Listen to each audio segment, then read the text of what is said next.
നമസ്കാരം. കേരളത്തിന്റെ ബഹുമാന്യനായ മുഖ്യമന്ത്രി സഖാവ് ശ്രീ പിണറായി വിജയൻ സാറേ, അങ്ങേക്ക് അല്പമെങ്കിലും ഉളുപ്പുണ്ടോ എന്ന് ചോദിച്ച് ഞങ്ങൾക്ക് പോലും നാണമായി തുടങ്ങിയിരിക്കുന്നു. പറഞ്ഞു വരുന്നത്, താങ്കളുടെ മന്ത്രിസഭയിലെ ഗതാഗത വകുപ്പ് മന്ത്രി സ്വന്തം വീട്ടിൽ അനാശാസ്യം നടത്തിയത് ഭാര്യ കൈയോടുകൂടി പിടിക്കുന്നു.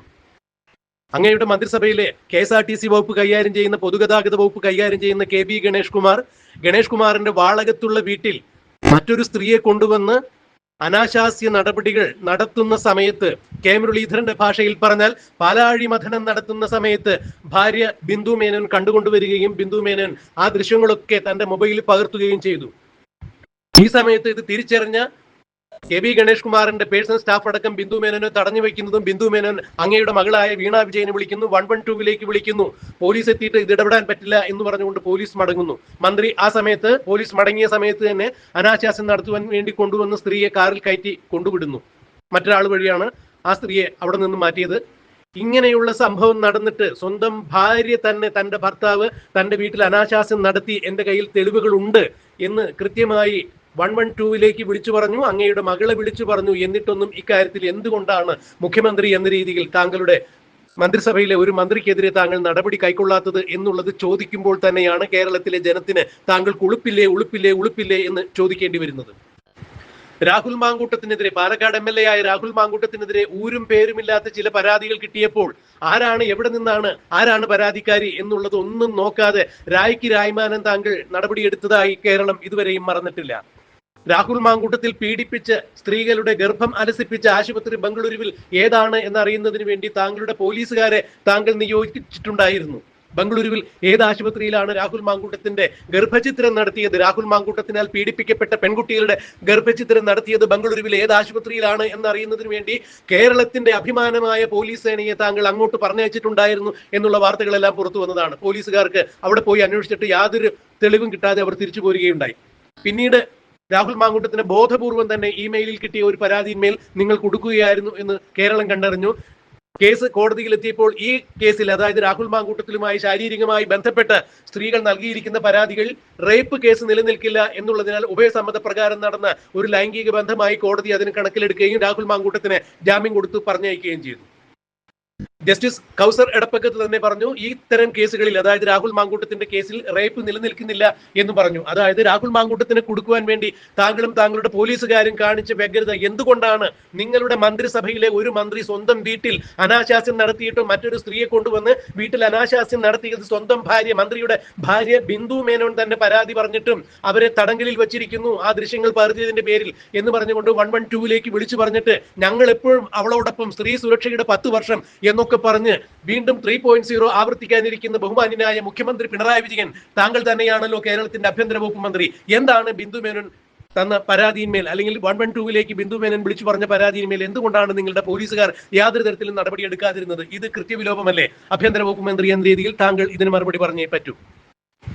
ഇന്നിപ്പോൾ 2026 നിയമസഭാ തെരഞ്ഞെടുപ്പ് പ്രഖ്യാപിക്കാൻ പോകുന്ന സാഹചര്യത്തിൽ താങ്കളുടെ മന്ത്രിസഭയിലെ ഒരു മന്ത്രിയെ പിരിച്ചുവിടുന്നതോ അല്ലെങ്കിൽ മന്ത്രി ലൈംഗിക പീഡനത്തിന് രാജിവെച്ച് പുറത്തു പോകുന്നതോ നിങ്ങൾക്ക് നാണക്കേടായതിന്റെ പേരിൽ 2026 നിയമസഭാ തെരഞ്ഞെടുപ്പിൽ അത് നിങ്ങളെ ബാധിക്കും എന്നുള്ളതിനാൽ തന്നെ മന്ത്രിയെ വിളിച്ചു പറഞ്ഞ് നിങ്ങൾ മന്ത്രിയുടെ ഭാര്യയുമായി രമ്യതയിലെത്താൻ പറഞ്ഞിരിക്കുന്നു. മന്ത്രി ഇന്ന് രാവിലെ ഭാര്യയോട് മാപ്പ് പറഞ്ഞിരിക്കുന്നു. അങ്ങനെ കേസ് പണ്ട് ജനാർദ്ദനന്റെ ഒരു സിനിമയിൽ പറഞ്ഞതുപോലെ കോംപ്ലിമെന്റ് ആക്കിയിരിക്കുന്നു, അത് കോംപ്രമൈസ് ചെയ്തിരിക്കുന്നു എന്ന വാർത്തയാണ് ഇന്ന് പുറത്തു വരുന്നത്.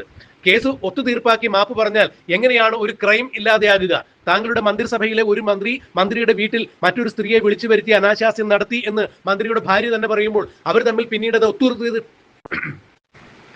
മന്ത്രിയും ഭാര്യയും തമ്മിൽ ആ വിഷയം സംസാരിച്ചു മാപ്പ് പറഞ്ഞു ഒത്തുതീർപ്പ് ചെയ്തു എന്ന് പറഞ്ഞാൽ കേരളം ഭരിക്കുന്ന ഒരു മന്ത്രി തന്റെ വീട്ടിൽ മറ്റൊരു സ്ത്രീയുമായി അനാശാസ്യം നടത്തി എന്ന് പറയുന്ന ആ ക്രൈം നിലനിൽക്കുന്നതല്ലേ എന്നുള്ള ചോദ്യത്തിന് ആഭ്യന്തര വകുപ്പ് മന്ത്രി എന്ന രീതിയിൽ മുഖ്യമന്ത്രി എന്ത് മറുപടി പറയും?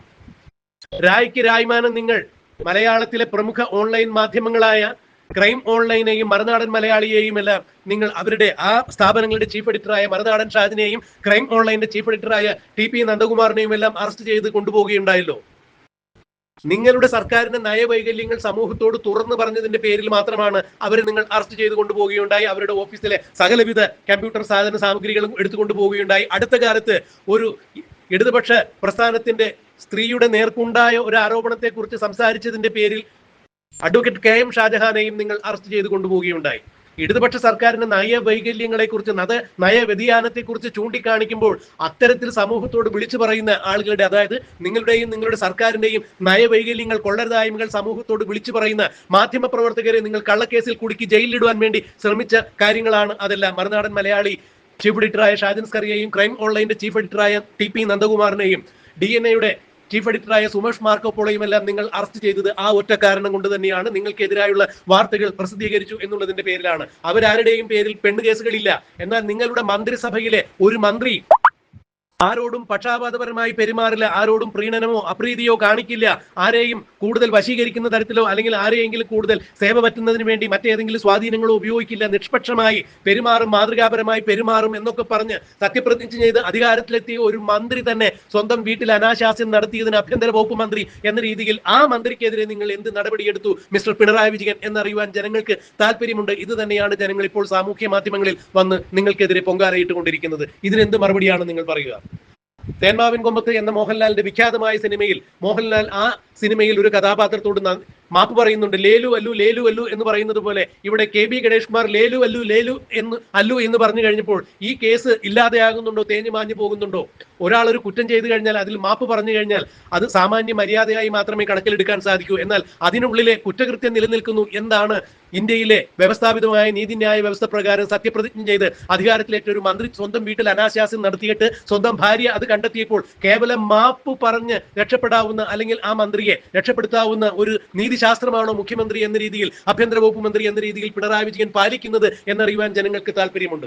ഈ കേസിൽ അതായത് KB ഗണേഷ് കുമാർ സ്വന്തം വീട്ടിൽ അനാശാസ്യം നടത്തിയത് സ്വന്തം ഭാര്യ കണ്ടെത്തി ചിത്രീകരിച്ചു, അവർ അത് ജനങ്ങൾക്ക് മുമ്പിൽ, മാധ്യമങ്ങൾക്ക് മുമ്പിൽ വെളിപ്പെടുത്തി. ഈ വിഷയത്തിൽ സ്വന്തം മന്ത്രിസഭയിലെ ഒരു മന്ത്രിയുടെ അനാശാസ്യത്തെക്കുറിച്ച് താങ്കൾക്ക് എന്താണ് പറയാനുള്ളത്? ആ മന്ത്രിയുടെ പേരിൽ താങ്കൾ എന്ത് നടപടിയെടുത്തു എന്നറിയുവാൻ ജനങ്ങൾക്ക് താല്പര്യമുണ്ട്.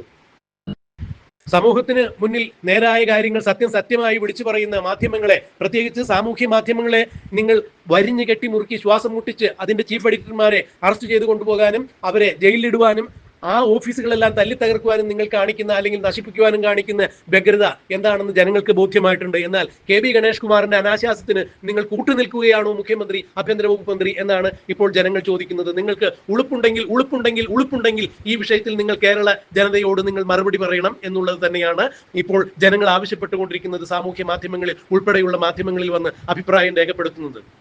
വയനാട്ടിൽ മമ്മൂട്ടി പോയപ്പോൾ മമ്മൂട്ടിക്കെതിരെ നടന്ന സൈബർ പരാമർശങ്ങളിൽ നിങ്ങൾ മാപ്പ് പറഞ്ഞല്ലോ. അങ്ങനെയെങ്കിൽ നിങ്ങളുടെ മന്ത്രിസഭയിലെ ഒരു മന്ത്രി അനാശാസ്യം നടത്തിയിട്ട് ആ മന്ത്രിയെ ചേർത്ത് പിടിക്കുകയാണോ നിങ്ങൾ? പൊതുജനത്തോട് ഈ കാര്യത്തിൽ നിങ്ങൾ കൃത്യമായി തന്നെ നിങ്ങളുടെ നിലപാട് അറിയിക്കേണ്ടതുണ്ട്. കാരണം ഈ പൊതുജനങ്ങൾ വോട്ട് ചെയ്താണ് നിങ്ങളെയും നിങ്ങളുടെ മന്ത്രിസഭയെയും നിലനിർത്തിയിരിക്കുന്നത് എന്നുള്ള കാര്യം മറന്നു പോകരുത്. ജനങ്ങളോടുള്ള ധാർമ്മികമായ ഉത്തരവാദിത്തം കണക്കിലെടുക്കണം, ഉത്തരവാദിത്തം നിങ്ങൾ നിറവേറ്റണം. ഈ വിഷയത്തിൽ നിങ്ങൾ നിങ്ങളുടെ നിലപാട് വ്യക്തമാക്കണം എന്ന് തന്നെയാണ് ജനങ്ങളുടെ ആവശ്യം.